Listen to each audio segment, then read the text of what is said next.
ସୁଦୂରରୁ ସଦର ଅପହଞ୍ଚ ଅଞ୍ଚଳର ସ୍ୱର ଉତ୍ସବ ମହୋତ୍ସବ ସଭା ସମିତି ସମାରୋହ ପ୍ରଗତି ଦୁର୍ଗତି ଏବଂ ସଂଗତିର ଅଭିବ୍ୟକ୍ତିକୁ ନେଇ ଆଞ୍ଚଳିକ ସମ୍ବାଦ ବିଭାଗ ପକ୍ଷରୁ ପ୍ରସ୍ତୁତ କରୁଛୁ ଜିଲ୍ଲା ହାଲଚାଲ।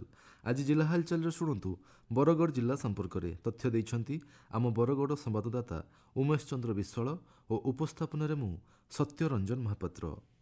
ବରଗଡ଼ ସହର ନିକଟ କଟାପଲ୍ଲୀ ଗାଁରେ ଅବସରପ୍ରାପ୍ତ ଶିକ୍ଷକମାନଙ୍କ ଉଦ୍ୟମରେ ଚାଲିଥିବା ସାନ୍ଧ୍ୟ ମୁକ୍ତ ବିଦ୍ୟାଳୟ 1 ବର୍ଷ ପୂରଣ କରିଛି।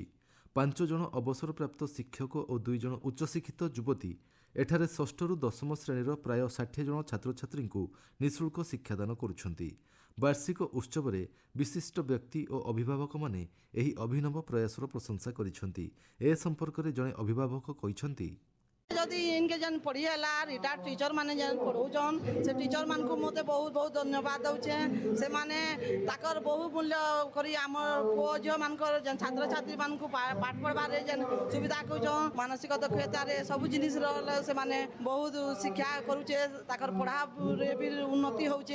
एभଳି ଏକ ବିଦ୍ୟାଳୟ ସ୍ଥାପନର ଉଦ୍ଦେଶ୍ୟ ସମ୍ପର୍କରେ ଅବସରପ୍ରାପ୍ତ ଶିକ୍ଷକ ରଙ୍କମଣି କ୍ଷେତି ଆକାଶବାଣୀକୁ କହିଛନ୍ତି, मुई मे 31/2025 रे सरकारी उच्च विद्यालय कमगारू अवसर ग्रहण कली और वर्तमान ए सांध्य विद्यालय जड़े शिक्षक पढ़ुला समय मु ट्यूशन पढ़ाई मो पाखे कौन प्रकार सहारा नाला तथापि मु परिश्रम करी मोर शिक्षक मानकर मागणार मु किछि शिक्षा पाई शिक्षकता कली। तापर जेतेबेले देखिले जे मो परि भी अनेक छात्र छात्री थिबे जो मानकर पढ़िबार इच्छा अछि अथच अर्थर बाधा थिबो से मानकर किपरि मो उन्नति करि पारबी शिक्षादान करि पारबी ए भावना थिला। ए संपर्करे आउ जणे अभिभावक जितेन्द्र बाग कहिसंती, कोटापल्ली रे प्रथम करी गुटे हमर अवसर प्राप्त शिक्षक माने गुटे फ्री ट्यूशन देबार बढ़िया प्रोग्राम टे स्टार्ट करिजन।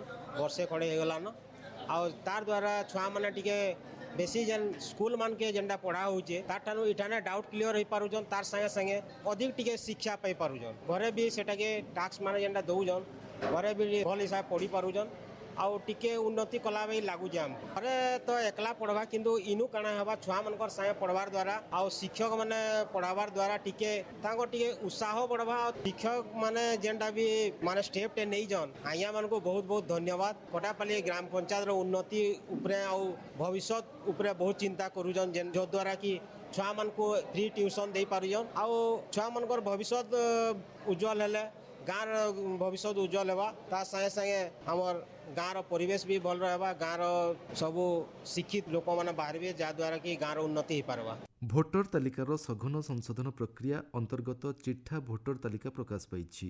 जिलापाल तथा जिला निर्वाचन अधिकारी आदित्य गोयल एहाकु उन्मोचन करिसेंति। चिठा तालिका संपर्क में आपत्ति किंबा अभियोग थिले आसंता अगस्ट 4 तारिख सुधा निर्धारित फर्म रे आवेदन करा जाई परिबो। अमृत भारत रेल स्टेशन योजन विकसित बरपाली रेल स्टेशन को प्रधानमंत्री नरेंद्र मोदी आभासी माध्यम उद्घाटन करिसेंति। प्राय 22 कोटी टंका व्यय निर्मित एही स्टेशन रे आधुनिक प्रतीक्षालय प्लाटफर्म पानीय जल आलोकीकरण और पार्किंग सुविधा कर जाइछि। बरगड़ जिले में पवित्र रथयात्रा भक्ति और उत्साहर सह पालित होइछि। भटली दधिबामन पीठरे नवगुंजर रथयात्रा रे लक्षाधिक श्रद्धालुंक समागम होइथा बेले बरगड़ सहर में प्रथम थर पर प्रशासन पक्षरु सामूहिक रथटଣା कार्यक्रम आयोजित होइथिला। पाइकमालर नरसिंहनाथ पीठरे मध्य रथयात्रा श्रद्धार सह अनुष्ठित होइछि। राजस्व और विपर्यय परिचालना मंत्री सुरेश पुजारी बरगड़ गस्तर जाई तोरा उच्च माध्यमिक विद्यालयर प्रेक्षालय एवं बापूजी स्वतंत्र विद्यालयर नूतन श्रेणीगृह उद्घाटन करथिले। परे से एक बुद्धिजीवी समावेश जोगदे सरकार विभिन्न जनकल्याणकारी योजना संपर्क में मत रखिथिले। पद्मपुर वनांचलर चंगरिया वृक्षरोपण परिसर में 77तम जिलास्तरीय वन महोत्सव पालित होइछि। स्वास्थ्य मंत्री डॉक्टर मुकेश महालिंग सांसद प्रदीप पुरोहित और अन्यान्य अतिथि एथिरे जोगदे वृक्षरोपणर गुरुत्व उपरे आलोकपात करथिले।